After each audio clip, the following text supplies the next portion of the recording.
Masih anget coy. Masih anget. Waduh, liatin. Waduh, mantap.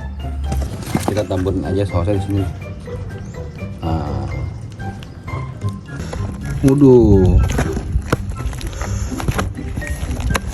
Waduh, juicy tuh. Ya. Mantap sih. Bismillahirrahmanirrahim.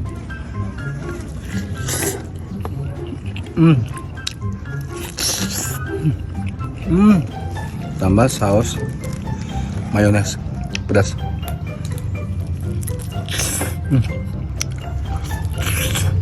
Ayam ulu seperti ini, porsinya juga lumayan gede. Kalau untuk rasa ini ayamnya juicy ya, si bon cabenya ini benar-benar pedas banget, seperti ayam ricis bener sih. Habis daripada jauh-jauh beli ke sananya, banyak banget sekarang yang KW-KW kayak gitu, nggak begitu bener-bener kayak ricis aslinya.